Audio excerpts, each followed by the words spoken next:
Récent pace car de Formule 1, la Mercedes CLK 55 AMG, c'est avant tout un moteur. En l'occurrence, il s'agit d'un V8 de 5 litres 4, sauce AMG, le préparateur officiel de Mercedes. 347 chevaux sur une CLK, cela garantit des performances de tout premier ordre, jugez plutôt. Le kilomètre, départ arrêté, est avalé en à peine plus de 24 secondes et le 0 à 100 km/h pulvérisé en 5 secondes 4. Élaborée sur une base de CLK avant-garde, elle cache bien son jeu, cette Mercedes survitaminée. Seuls les larges jantes alu AMG, les bas de caisse profilés et les logos apposés sur le coffre trahissent le caractère sulfureux de l'auto. Anthony et Julien se sont régalés en domptant cette reine des circuits sous la pluie. Et c'est rock'n'roll tout en glisse. Anthony, Julien, donc la piste vient de sécher, vous avez fait un essai assez rock'n'roll du CLK 55 AMG. Est-ce que vous êtes vraiment amusé avec cette voiture ? C'est vrai qu'à la voir comme ça, elle paraît c'est une grosse voiture. Et une fois dedans, elle est vraiment très facile à conduire, très précise. Elle est déjà facile à conduire parce qu'on a une position de conduite vraiment remarquable. Les réglages des sièges électriques fait qu'on trouve la position idéale. Et donc on est dans une situation vraiment parfaite pour contrôler la voiture. De plus, le moteur est très très souple. Et ce qui prouve en tout cas que Mercedes, via sa filiale AMG, fait vraiment un outil remarquable.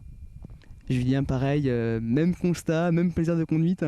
Même constat, il faut vraiment insister sur le fait que la voiture est très très bien équilibrée et très rassurante dans toutes les entrées de virage, que ce soit sur les freins ou sur l'élan. Vraiment, elle est impeccable dans cette situation. Sous la pluie, elle est sans l'ESP et l'ESP est vraiment indispensable sur cette voiture. Il y a vraiment de la difficulté sous la pluie à passer la puissance et il ne faut pas trop accélérer rapidement en courbe. Heureusement, l'ESP masque tout ça, mais c'est vrai qu'il y a une note Mercedes pour le confort et une note AMG pour la performance et le comportement routier. Et le fait d'avoir une boîte automatique séquentielle, ce n'est pas un petit peu, frustrant en plaisir de conduite ? Très sincèrement, pour ma part, j'aurais préféré une boîte mécanique. Mais la boîte automatique séquentielle passe très vite. On arrive à prendre le rupteur, donc c'est qu'elle ne triche pas. Vraiment, si on a décidé de rester en première ou en deuxième, elle restera en première ou en deuxième. Mais sinon, c'est vrai que c'est un beau petit gadget. De toute façon, c'est une question d'habitude aussi, beaucoup. C'est sûr, il n'y a pas le même agrément pour la conduite sportive, mais pour la conduite en ville et pour la conduite de tous les jours. Je pense que la boîte automatique qu'il y a sur la Mercedes est remarquable. Elle est rapide, elle est beaucoup plus rapide que la plupart des boîtes automatiques que j'ai déjà essayées. Et elle est assez souple, les vitesses passent bien, sans à-coups, ça rétrograde comme il faut et le séquentiel est là aussi pour amener une petite note sportive dans cette boîte automatique. Il y a quelques mois, vous avez essayé le Z8, le BMW Z8. Est-ce qu'on peut comparer un petit peu les deux en termes de facilité de prise en main ?